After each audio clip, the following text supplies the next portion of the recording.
I discovered my wife Victoria in my home office with my daughter's fiancé Nathan, hunched over financial documents that had no business being in their hands. The stack of papers spread across my mahogany desk told a story I wasn't ready to hear. My mother's trust fund statements, life insurance policies worth $1.4 million, and legal documents from a firm I'd never heard of called Heritage Legal Associates. "What are you two doing in here?" The words came out harder than I intended, but something in my gut twisted when I saw Victoria's face go pale and Nathan's hands freeze over the laptop screen. "Oh, Chuck, you scared us." Victoria's laugh sounded hollow in the quiet room. "We were just looking at some numbers for the wedding planning. You know how expensive these things get." I stepped closer to the desk, my eyes scanning the documents. These weren't wedding expenses. These were my 89-year-old mother Dorothy's most sensitive financial records, the trust fund I'd spent 30 years building for her care, the insurance policies that would ensure her comfort in her final years. Wedding planning requires my mother's trust fund information? Nathan cleared his throat, his boyish charm faltering for just a moment. "Mr. Brennan, we just wanted to understand the family's overall financial picture, to plan appropriately for Emma and my future together." The explanation felt rehearsed, too smooth. I'd spent 3 decades in pharmaceutical sales reading people, detecting the slight tells that separated genuine interest from manufactured concern. Nathan's eyes darted toward the door, and Victoria's fingers drummed against the desk, both classic signs of deception. "The family's financial picture is none of your concern until you're actually family," I said, closing the laptop firmly. "And Dorothy's affairs are certainly off limits." I should have trusted that first instinct. But when you love someone, when you've built what you think is a solid family foundation, you want to believe the best. You want to think that uncomfortable feeling in your chest is just paranoia, just the protective instincts of an aging father who doesn't want to lose his little girl to some young man. Looking back now, knowing everything I know, I realized that moment in my office was the beginning of the end of everything I thought I understood about my life. My name is Charles Brennan, Chuck to most people who matter. At 64, I thought I had life figured out. 3 decades climbing the corporate ladder at Phoenix Pharmaceuticals, enough money saved to provide for my family's future, and what I believed was a strong marriage to Victoria, my wife of 8 years. My daughter Emma was finishing her medical residency, brilliant and driven like her mother had been before cancer took her when Emma was just 16. Victoria had seemed like a gift after those dark years of single parenthood. She was 46 when we met, a former pharmaceutical sales rep with a warm smile and an understanding of the pressures I faced in the industry. She never tried to replace Emma's mother, never pushed too hard, and she brought stability to our home in Scottsdale. For 8 years, I thought we'd built something real together. Emma had been cautious about Victoria at first, which I understood. Losing her mother so young had made her protective of what remained of our original family. But time softened those edges, and when Emma started her residency at Phoenix General, Victoria was there with encouragement and care packages during Emma's brutal rotation schedules. So when Emma brought Nathan Hayes home 6 months earlier, introduced him as the man she wanted to marry, I wanted to be happy. He was handsome enough, tall with sandy brown hair and an easy smile that had clearly charmed my daughter. He worked in financial planning, he said, helping families secure their futures. He was respectful, called me Sir and Mr. Brennan, and he made Emma laugh in ways I hadn't heard since before her mother died. But something about Nathan never sat right with me. Maybe it was the way his eyes would calculate when he thought no one was looking, or how conversations about money and inheritance seemed to energize him more than discussions about Emma's medical career. He asked too many questions about Dorothy's health, about her living situation at Golden Years Manor, about the family's long-term care plans. "Just being practical," he'd say when I'd catch him probing. "Emma and I want to make sure we can help take care of Grandma Dorothy when the time comes." Noble sentiments, the kind of thing a good future son-in-law should say, except something in his tone made it sound like he was already planning for Dorothy's death rather than her care. The morning after finding them in my office, I drove to Golden Years Manor to visit Dorothy. The assisted living facility was one of Scottsdale's finest. Spacious rooms, attentive staff, and specialized care for residents with early-stage dementia. Dorothy had been living there for 18 months, ever since a fall in her own home convinced us all that she needed more support than I could provide while working full-time. "Mr. Brennan!" Mrs. Patterson, the facility director, greeted me in the lobby with her usual warm smile. "Dorothy's having a good day today. Very alert this morning." I found my mother in her room, sitting by the window, watching the Arizona Cardinals at her bird feeder. At 89, she was still beautiful. Silver hair, perfectly styled, wearing the blue cardigan Emma had given her for Christmas. Some days the dementia clouded her thoughts so completely she didn't recognize me. But today her eyes were clear when she turned toward my voice. "Chuck, honey, what a nice surprise." I kissed her forehead and settled into the chair beside her. "How are you feeling, Mom?" "Oh, I'm fine. That nice boy Nathan was here yesterday. He's such a thoughtful young man, bringing me those legal papers to sign." My blood chilled. "What legal papers?" Dorothy's brow furrowed in the way it did when she was trying to pull memories through the fog. "Something about updating my will. He said it was important, that Emma needed me to make some changes so she'd be protected when I'm gone." "Mom, did you sign anything?" "I think so, and the lawyer was very nice. He had a stamp and everything." I kept my voice calm, but inside alarm bells were screaming. "What lawyer, Mom? What was his name?" "Oh, I don't remember. Nathan said he was from that place." She gestured vaguely. "Heritage something. He said you sent him." I had never heard of Heritage Legal Associates. I had never sent Nathan anywhere on Dorothy's behalf, and I certainly had never authorized anyone to change her will. "Mom, listen to me carefully. If anyone asks you to sign papers, again, anyone, you tell them you need to call me first, okay? Don't sign anything without me there." Dorothy nodded, but I could see the confusion creeping back into her eyes. The disease made her vulnerable in ways that broke my heart daily. Someone was taking advantage of that vulnerability, and the someone appeared to be my daughter's fiancé. I spent the next hour with Dorothy, listening to her talk about her garden and the Cardinals and the nice woman who brought her lunch. But my mind was racing, trying to piece together what Nathan might have done, what papers he might have convinced her to sign. When I left Golden Years Manor, I drove straight to my office. Well, former office. I'd been doing consulting work for Phoenix Pharmaceuticals since my semi-retirement 2 years earlier. My old colleague Dave Rodriguez was still there, and more importantly, Dave had connections I needed. "Chuck, you look like hell," Dave said when I knocked on his door. "Everything okay?" I closed the door behind me and sat down across from his desk. "Dave, remember when your brother-in-law got tangled up with that investment scam a few years back? You mentioned you knew someone who specialized in financial fraud investigations." Dave leaned back in his chair. "Private investigator named Sarah Chen. She's good. Used to work white-collar crime for the FBI. Why?" I told him about finding Nathan and Victoria with Dorothy's financial documents, about the mysterious will changes and Heritage Legal Associates. Dave's expression grew more serious with each detail. "Chuck, this sounds like a classic elder financial abuse setup. These guys target families with money and aging parents who might be vulnerable. How much are we talking about?" "Dorothy's trust fund is worth about $3. $2 million. Life insurance is another $1.4 million. Dave whistled low. "That's serious money.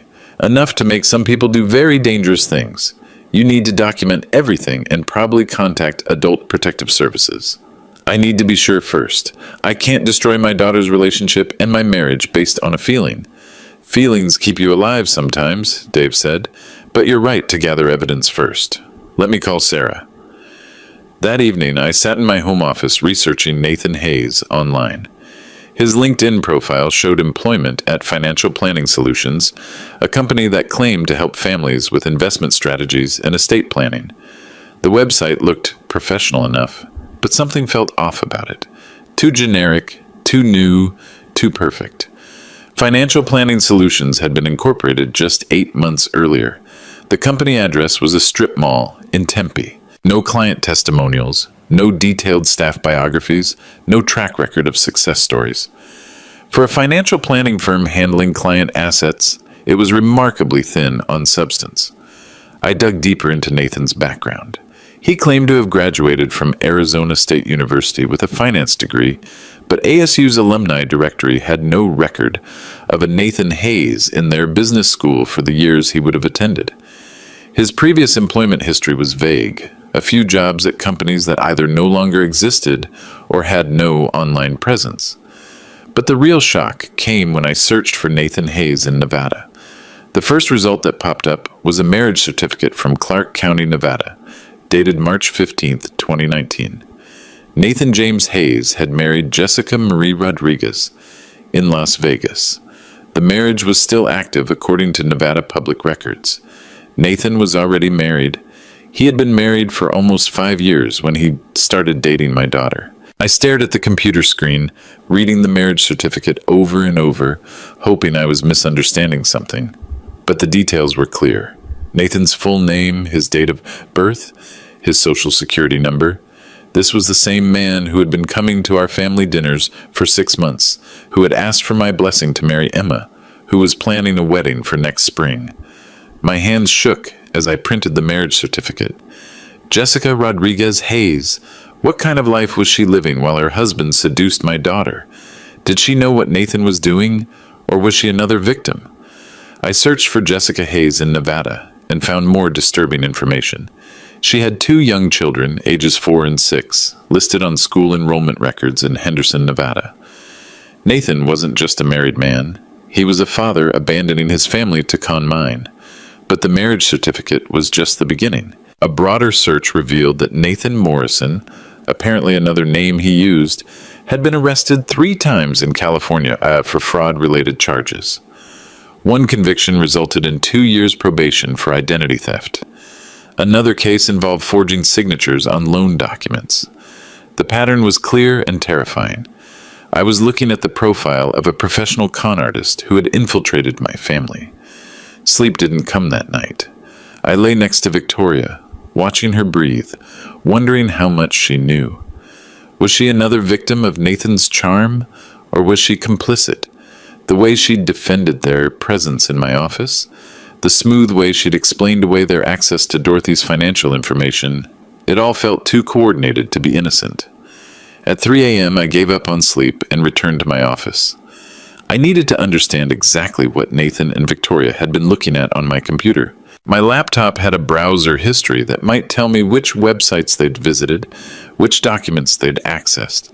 The history was revealing and terrifying. They had logged into Dorothy's bank accounts. Somehow they had her passwords. They had accessed her trust fund statements, reviewed her life insurance policies, and researched the process for changing beneficiaries on investment accounts. Most disturbing, they had visited websites explaining how to obtain power of attorney for elderly relatives and how to expedite probate proceedings in Arizona. They weren't just planning to steal Dorothy's money, they were planning for her death. I found evidence that they had downloaded forms for emergency power of attorney transfers and researched Arizona's laws regarding inheritance disputes. They had looked up the average processing time for life insurance claims and investigated which banks offered the fastest account transfers for estate settlements. The browser history painted a picture of 2 people methodically planning to take control of Dorothy's assets. The only question was whether they intended to wait for her natural death or accelerate the timeline. That question was answered when I found the most chilling search in the browser history. Medication interactions that can cause heart failure in elderly dementia patients.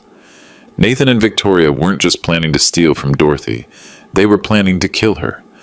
I sat in the dark, staring at the computer screen, feeling my world collapse around me. The woman I'd loved and trusted for 8 years was planning to murder my mother. The man my daughter wanted to marry was a professional con artist who already had a wife and children. Everything I'd believed about my family, about my life, was a carefully constructed lie. But the shock was giving way to something colder, more focused. I'd spent 30 years in a competitive industry where success required strategy, patience, and the ability to outmaneuver people who wanted to destroy what you'd built. I'd survived corporate politics, hostile takeovers, and economic downturns by staying calm under pressure and always thinking 3 steps ahead. Nathan and Victoria had made one critical mistake. They'd underestimated who they were dealing with. I spent the rest of the night making plans. Tuesday morning, I drove to the Adult Protective Services office in Phoenix. The caseworker assigned to Dorothy's case was Linda Morrison, a woman in her 50s who had clearly seen every variation of elder abuse imaginable. "Mr. Brennan, what you're describing is unfortunately common," she said after I explained the situation. "Financial exploitation of elderly family members, especially those with dementia, is one of the fastest growing crimes in America. The fact that it involves your son-in-law makes it more complex, but not unusual. What can you do to protect my mother?" "We'll open an investigation immediately. I'll assign a social worker to visit Dorothy and assess her current situation. We'll also flag her accounts with the banks to prevent unauthorized changes." "How long does that take?" "That's the problem. Legal processes take time, and from what you're telling me, these people might not wait for our investigation to conclude. If they're planning to harm Dorothy physically, we need to involve law enforcement." Linda Morrison connected me with Detective Frank Martinez at the Phoenix Police Department, who specialized in financial crimes against seniors. Detective Martinez listened to my story with the grim expression of someone who had heard similar tales too many times. "Mr. Brennan, elder financial abuse cases are often connected to larger criminal networks. If this Nathan Hayes is using multiple identities and has a history of similar cons, he's probably not working alone."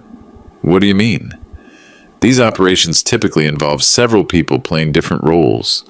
The charmer who gets close to the family, the inside person who provides access and legitimacy, the document forger who creates false paperwork, sometimes even corrupt professionals like lawyers or doctors who provide official cover."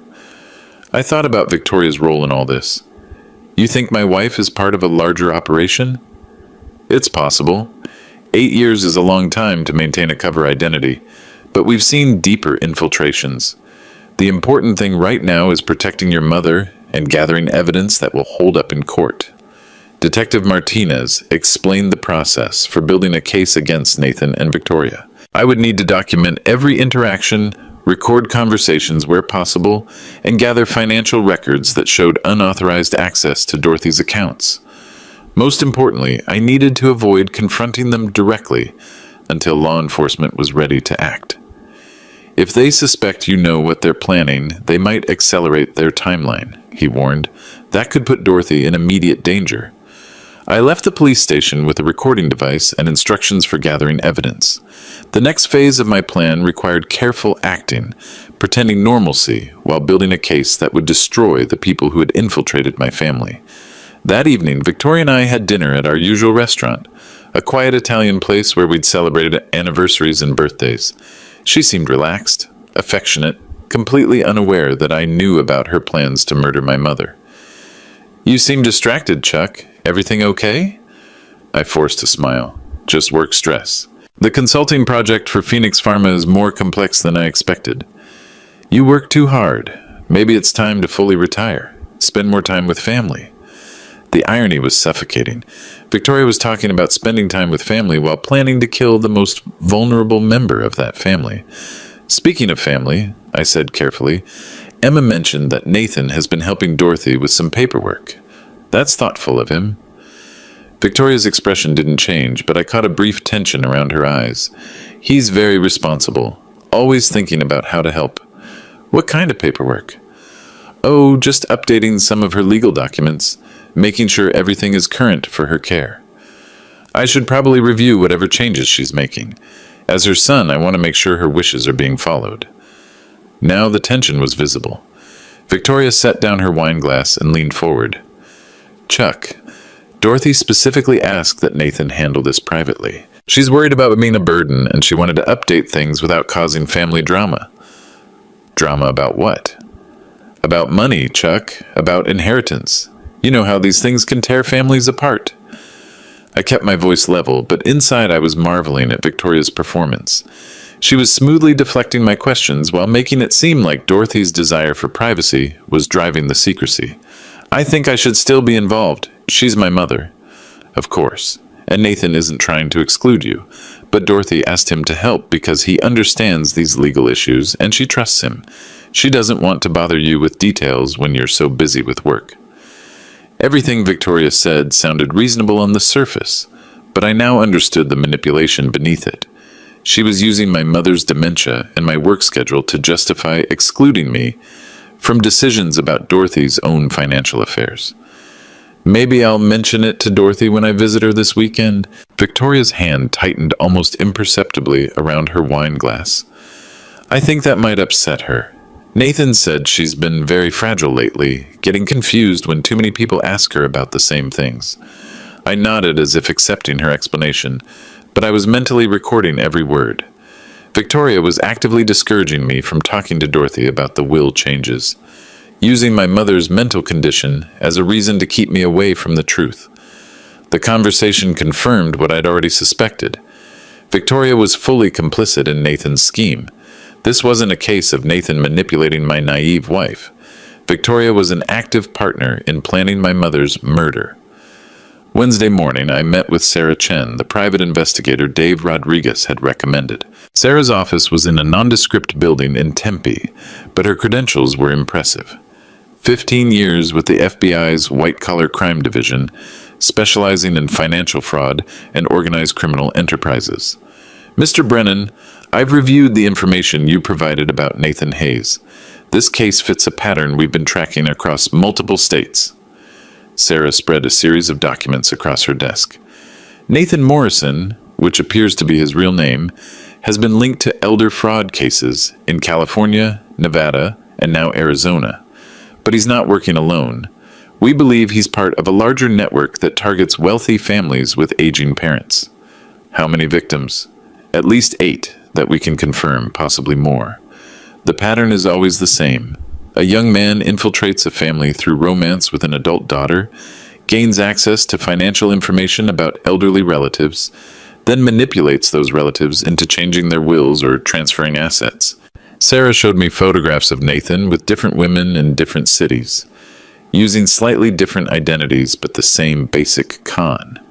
In each case, the elderly family member had died shortly after changing their will, usually from what appeared to be natural causes or accidents. Martha Goldstein, 78 years old, San Diego, she changed her will to benefit her granddaughter's boyfriend, Nathan Martinez. She died of a heart attack 2 weeks later. The granddaughter inherited $1.8 million and disappeared shortly afterward. Robert Winchester, 82 years old, Las Vegas, changed his will to benefit his daughter's fiancé, Nathan Morrison, died in a fall down the stairs at his home. The daughter inherited $2.2 million and moved to Mexico with Nathan. Patricia Hughes, 75 years old, Tucson, changed her life insurance beneficiary to her niece's boyfriend, Nathan Henderson, died of a medication overdose that appeared accidental. The niece inherited $950,000 and has not been seen since. The photographs showed the same face, the same charming smile, but different names and different victims. Nathan was a professional killer who used romance and family connections to access his targets. How does he find these families? We think he has someone doing research, identifying wealthy families with elderly members who might be vulnerable. Someone with access to financial records, insurance databases, maybe even medical information. Like someone who worked in pharmaceutical sales and would understand both the financial side and the medical vulnerabilities?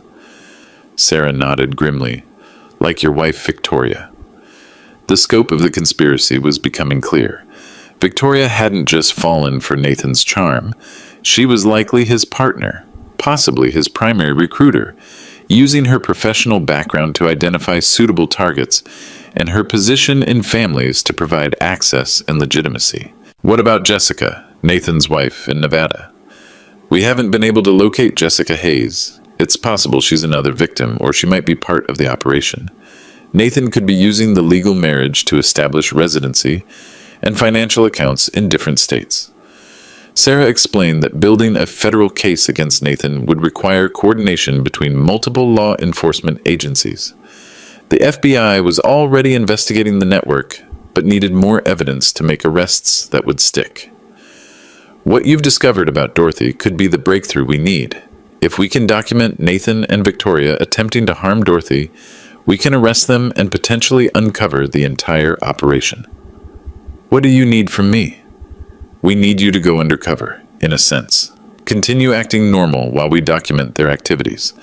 We'll set up surveillance on Dorothy's facility and monitor Nathan and Victoria's communications. Most importantly, we need to catch them in the act of attempting to harm Dorothy. You want to use my mother as bait? Sarah's expression was sympathetic but firm. Mr. Brennan, Dorothy is already in danger.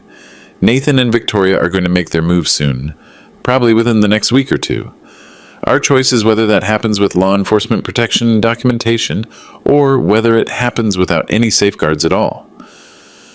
I understood the logic, but the idea of using Dorothy's vulnerability to catch killers made my stomach turn.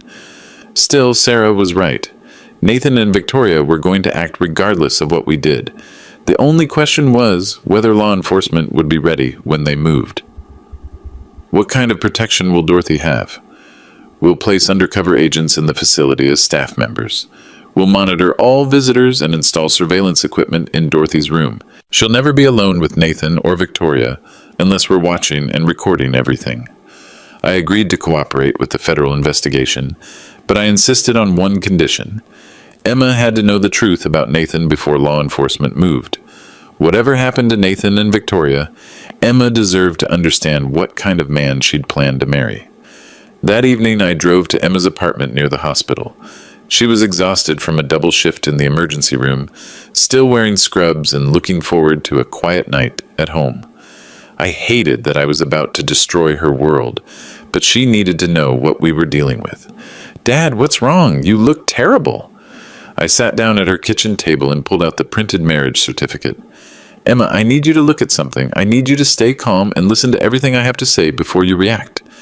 Emma took the document and studied it for a moment before the implications registered. Her face went white and she sank into the chair across from me.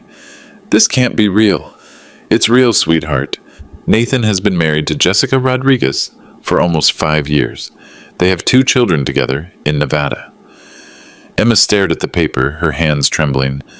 "But that would mean everything has been a lie."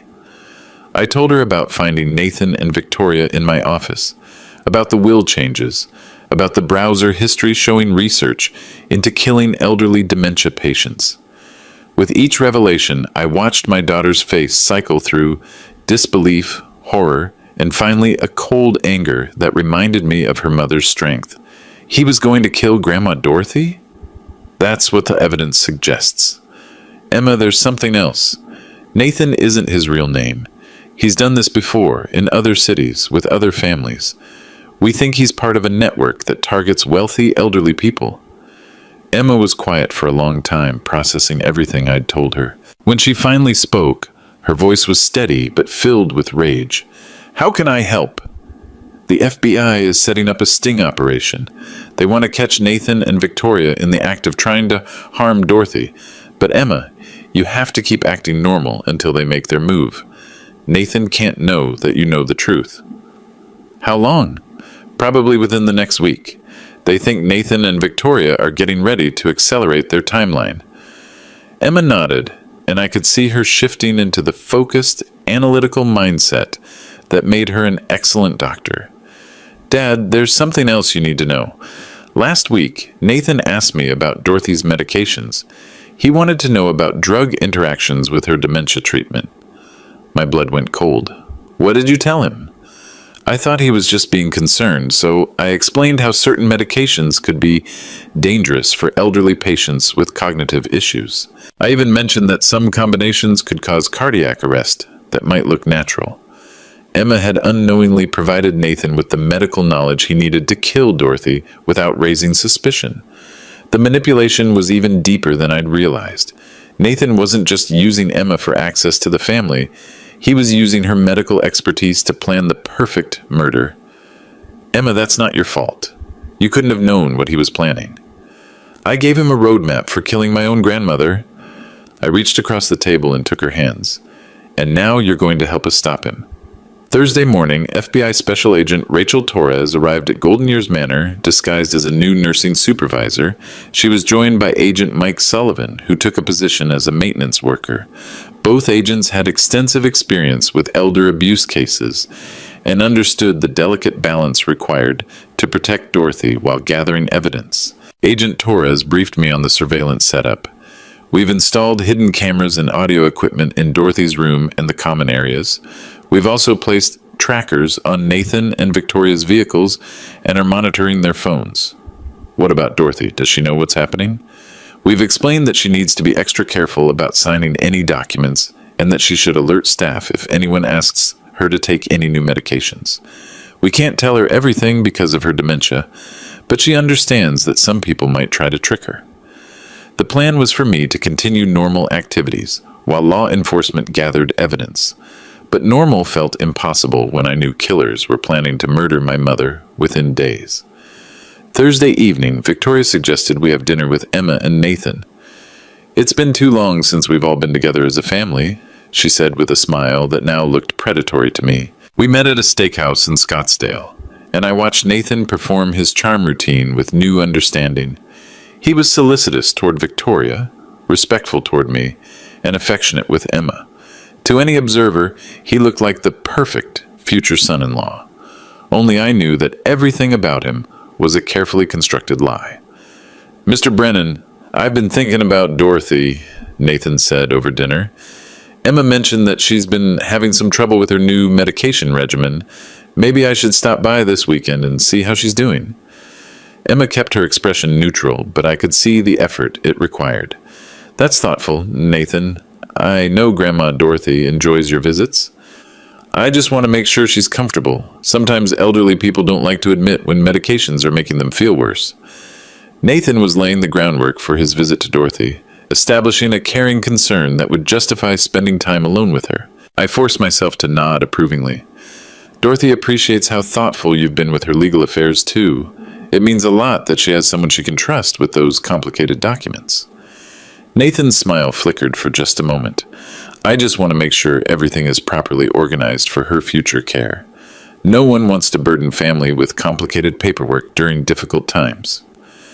The conversation continued in this vein, with Nathan positioning himself as Dorothy's devoted caretaker while laying the foundation for what I now knew would be her murder. Victoria supported his narrative, occasionally adding comments about how wonderful it was that Dorothy had someone so reliable to help her. Listening to them plan my mother's death over dinner was one of the most difficult experiences of my life.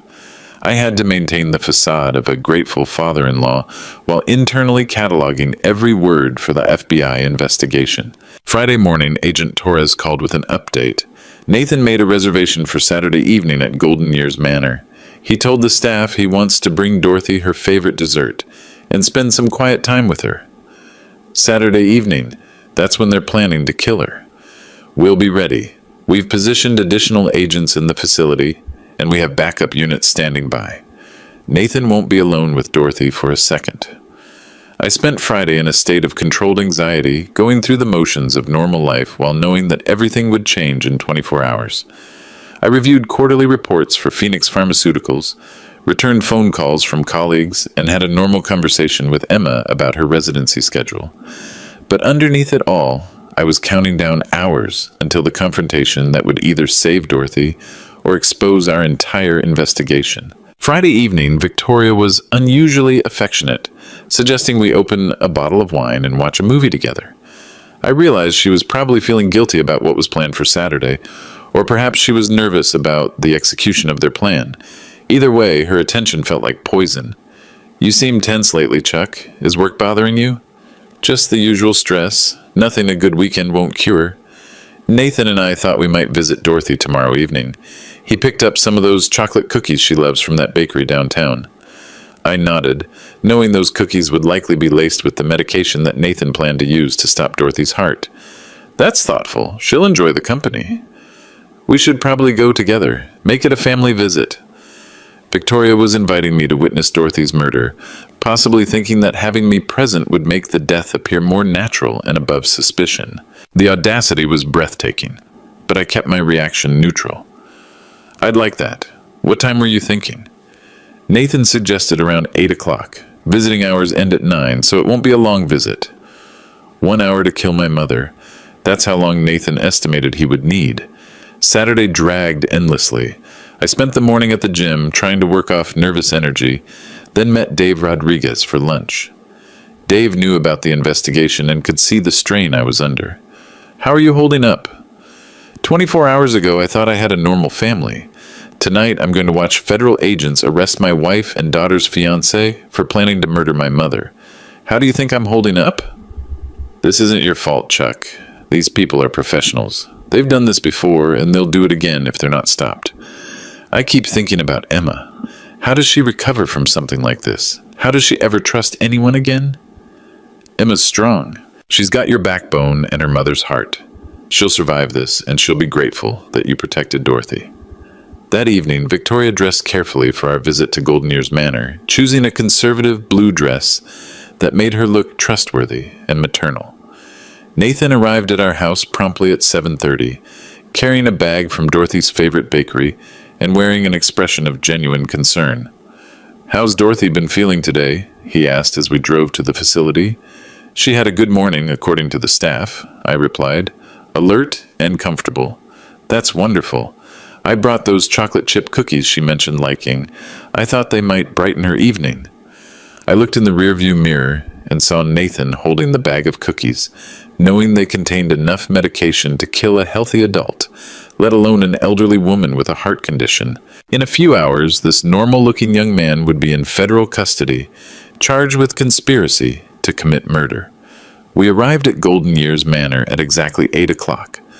The facility seemed quiet and normal, but I knew that FBI agents were positioned throughout the building, monitoring our every move.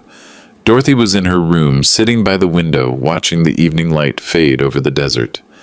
"Nathan, Victoria, Chuck, what a lovely surprise." Nathan kissed Dorothy's forehead and presented the bag of cookies with theatrical flourish. "I brought your favorites, Grandma Dorothy. The lady at the bakery said these were made fresh this afternoon." Dorothy's eyes lit up with genuine pleasure. "You're such a thoughtful boy. Should I save them for later, or can we share them now?" "Why don't we share them now?" Nathan suggested, beginning to remove the cookies from the bag.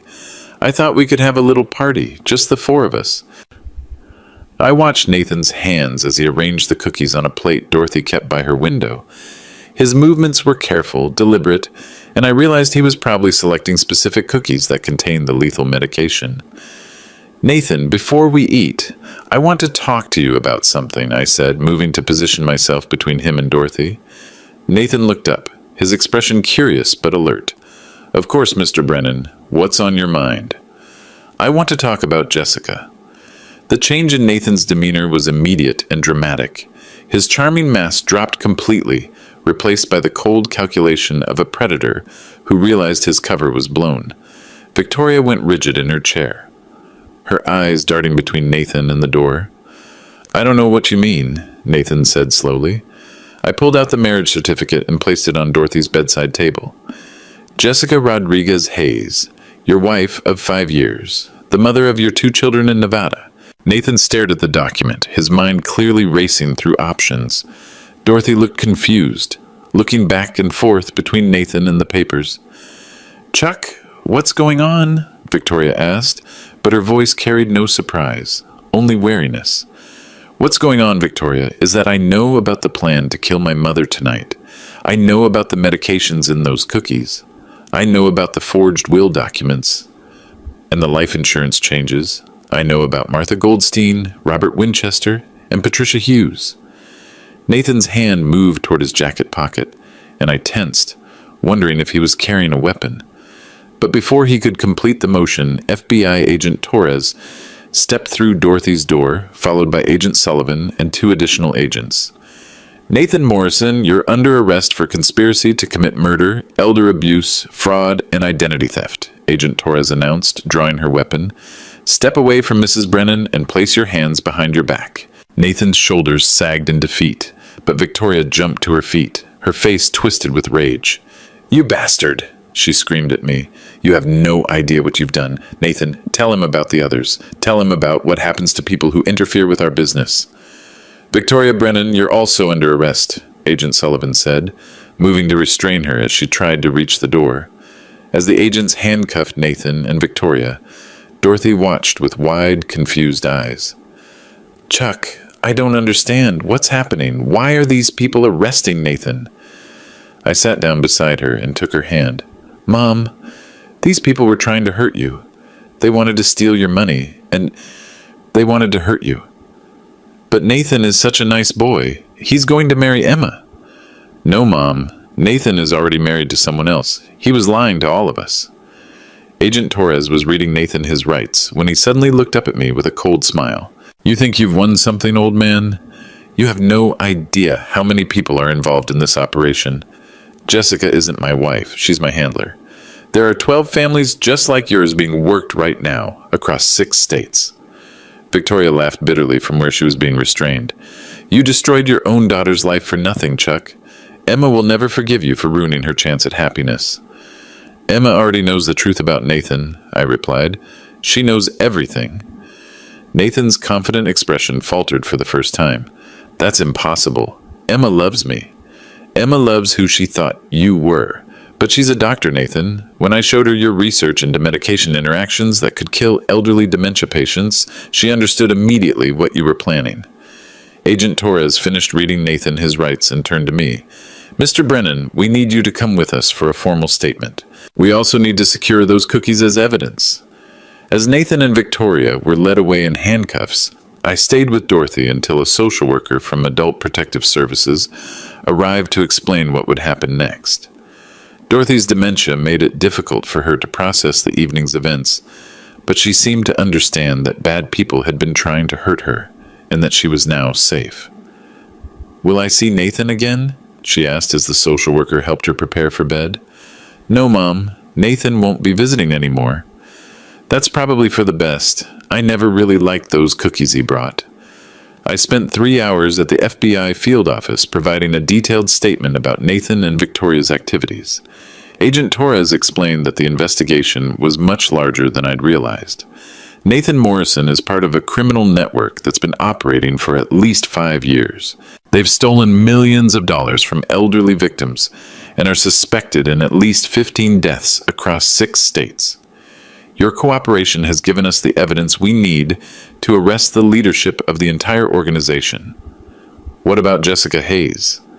We arrested Jessica in Nevada 2 hours ago. It turns out she's the operational coordinator for the network. She recruits the male operatives, identifies target families, and coordinates the financial aspects of the cons. Nathan was just one of her employees. The scope of the criminal enterprise was staggering. Jessica Hayes ran what amounted to a murder-for-hire company specializing in elderly victims. She recruited charming sociopaths like Nathan, provided them with false identities and backgrounds, then deployed them against carefully researched, wealthy families. Victoria had been recruited 3 years earlier and had been feeding Jessica information about potential targets she encountered through her pharmaceutical sales contacts. My marriage to Victoria hadn't been love. It had been a professional infiltration designed to give the criminal network access to Phoenix's wealthy retiree community. How many other families were they targeting here? At least 6 that we know of. Victoria had provided detailed financial profiles on several elderly clients from her pharmaceutical days. Nathan's engagement to Emma was just the first phase of a plan to work multiple families simultaneously. I left the FBI office at 2 a.m., emotionally drained and physically exhausted. Emma was waiting for me at my house, sitting in the kitchen with a pot of coffee and red eyes that showed she'd been crying. "How's Grandma Dorothy?" "She's safe. Confused, but safe. How are you doing?" Emma was quiet for a long moment, staring into her coffee cup. I keep thinking about all the times Nathan asked me medical questions, about drug interactions, about how to make deaths look natural, about which medications elderly people take. I thought he was just curious about my work. Emma, there was no way you could have known. I gave him the information he needed to kill people, Dad. How many victims died because I answered Nathan's questions? I sat down across from her and took her hands. Emma, listen to me. These people are professionals. If you hadn't answered Nathan's questions, he would have found the information somewhere else. You didn't enable anything. You were another victim of their manipulation. I was going to marry him. I thought I loved him. You loved who you thought he was. That person never existed. Emma wiped her eyes and looked at me with an expression of grim determination that reminded me of her mother. What happens now? Now we help the FBI build cases against everyone involved in this network, and we make sure Dorothy is protected and cared for, and we rebuild our family without the people who tried to destroy it. The trials began 6 months later. Nathan Morrison pled guilty to 4 counts of first-degree murder and received life in prison without the possibility of parole. Victoria was convicted of conspiracy to commit murder and elder abuse and sentenced to 25 years in federal prison. Jessica Hayes fought the charges but was ultimately convicted on racketeering charges that covered the entire criminal network. She received life in prison for organizing and coordinating what prosecutors called the most extensive elder abuse and murder conspiracy in American history. 12 other members of the network were arrested and convicted on various charges, ranging from identity theft to murder. The investigation recovered more than $8 million in stolen assets, which was returned to victim families. Emma testified at Nathan's trial, describing how he had manipulated her medical knowledge to plan murders. Her testimony was crucial in establishing the premeditation that made the difference between conviction for fraud and conviction for first-degree murder. He didn't just lie to me about who he was, Emma told the jury. He used my love for my profession and my desire to help people as a weapon against innocent victims. He turned my medical knowledge into a tool for murder. The trial was difficult for Emma, but I was proud of her strength and courage in confronting the truth about Nathan. She finished her residency and was accepted into a fellowship program in emergency medicine. More importantly, she began dating Dr. Kevin Martinez, a fellow resident whose background we thoroughly investigated before I gave my approval. Dorothy's condition gradually stabilized after Nathan and Victoria's arrest. The stress and confusion of their manipulation had been exacerbating her dementia symptoms. With proper care and the removal of that constant psychological pressure, she became more alert and engaged. I moved Dorothy back into my home with full-time nursing care. She had good days and difficult days, but she never again had to worry about people trying to exploit her vulnerability. A year after the arrests, I received a letter from Sandra Goldstein, the daughter of Martha Goldstein, Nathan's victim in San Diego. Mr. Brennan, the letter read, I wanted to thank you for having the courage to expose Nathan Morrison and his network. My mother's death devastated our family, not just because we lost her, but because we never understood how she could have changed her will to benefit a stranger. Learning that she was the victim of a professional criminal enterprise has helped us find peace with her memory. Your actions not only saved your own mother, but gave justice to mine. Similar letters arrived from other victim families. Robert Winchester's son wrote to thank me for proving that his father's death hadn't been an accident. Patricia Hughes's niece expressed gratitude for the return of stolen assets that allowed her to complete her education. The investigation also prevented future crimes. FBI analysis of Jessica Hayes' records revealed detailed plans to target elderly residents in retirement communities across the Southwest. 23 potential victims were identified and warned before they could be approached by the criminal network. I spent considerable time working with Adult Protective Services and the FBI to develop training programs for nursing home staff and family members to recognize signs of elder financial abuse. The Dorothy Protocol became a standard screening process used in assisted living facilities nationwide. Emma and I developed a closer relationship through the shared experience of confronting Nathan's deception. She began calling me more frequently, including me in decisions about her career and personal life, and we started taking annual trips to visit places her mother had wanted to see. "I think Mom would be proud of how we handled this," Emma said during one of our conversations. She always said that family meant protecting each other, especially when it was difficult. "Your mother was the strongest person I ever knew. She would definitely be proud of how you testified against Nathan, knowing how much it hurt. And she'd be proud of how you protected Grandma Dorothy. You could have confronted Nathan and Victoria immediately, but you stayed calm and built a case that put them away forever."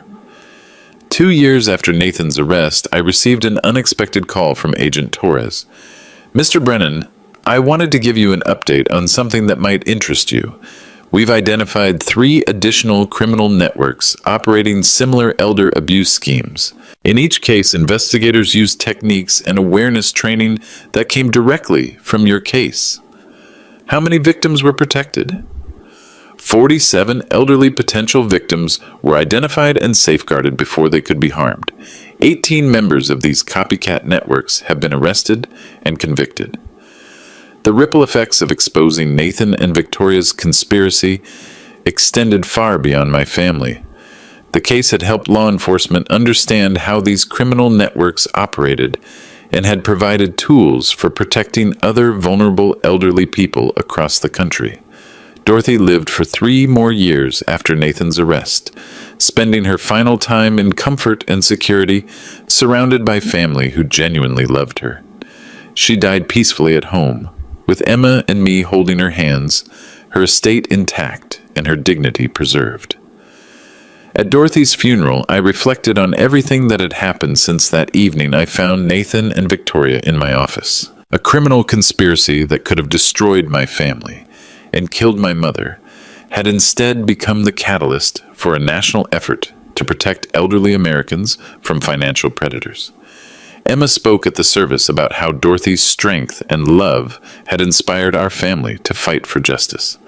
Grandma Dorothy survived the Great Depression, World War II, and raising 5 children during difficult times.